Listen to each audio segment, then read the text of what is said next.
VILLEMINOT's here on set. The Italian elections, of course, a hot topic in the press today, aren't they? That's right. Starting with the Italian press, they're still reeling from the election. We're going to take a look at the Italian version of the HUFFINGTON Post that takes a closer look at the man in the spotlight, Pierluigi Bersani. Takes a look at it, what they call his discrete charm. Now, Italy is so far in a political deadlock after he just managed to squeeze past Berlusconi, so he now has the difficult task of forming a coalition. Other international papers are also reacting to the election. The Wall Street Journal, for instance, is focusing on the economic consequences of the election. It's a cold shower for investors. Wall Street Journal points out that markets fall as Italy revives fears. The Independent, meanwhile, explores what all this means for Italian politics, and the Independent in their editorial says that this result shows how the tide has turned against the elites. Basically, voters were punishing politicians who feather their own nest, as says the Independent. And actually, this is one thing that the country is really going to have to deal with,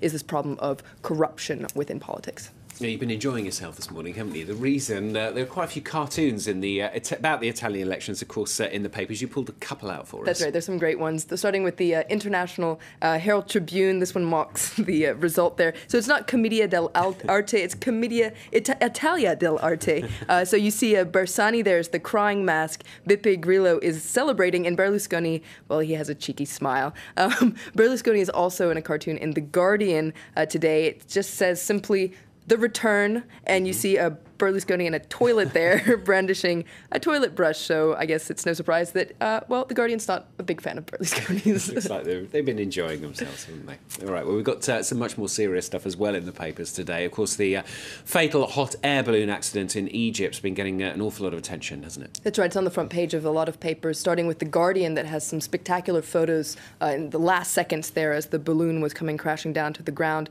It's also on the front page of China Daily, which points out that there were 9 Hong Kong tourists among the dead, and you see a photo of rescue workers in Luxor. Al Aram, the Egyptian paper, says that Egypt woke up to a terrible tourist disaster, and it has details of what happened. For instance, it points out that the company that was operating the balloons actually had recently passed an inspection from the Civil Aviation Authority in Egypt. So it says that an investigation has been launched to figure out exactly why this accident happened.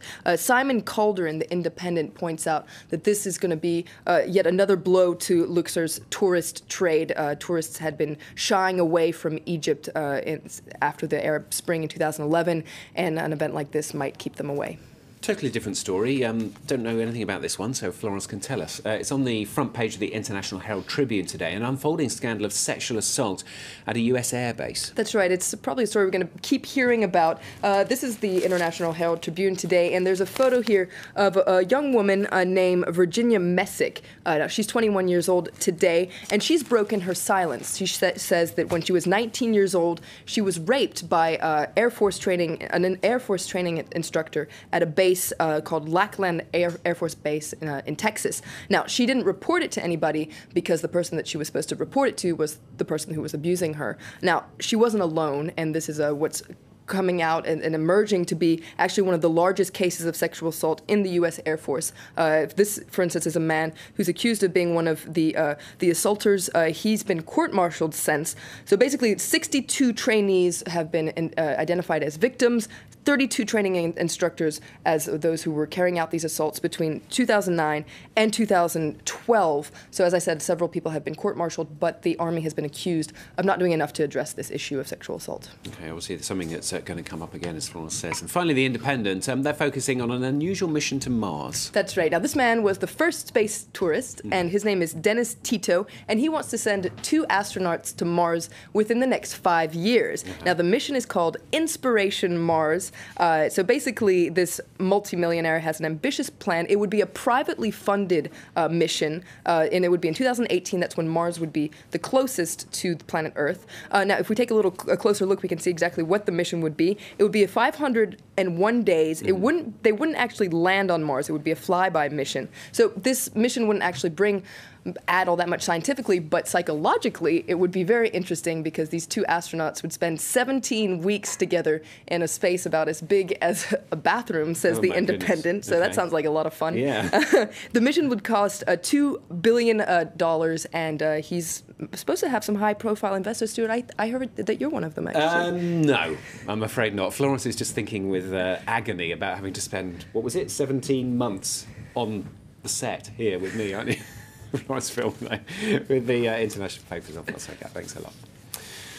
Here's the headlines then. Thousands of people already gathering in Rome to hear the Pope's last audience in St. Peter's Square before his resignation. There's the latest live images from the Vatican there. It says Italy also trying to decide on its political leaders after highly inconclusive elections.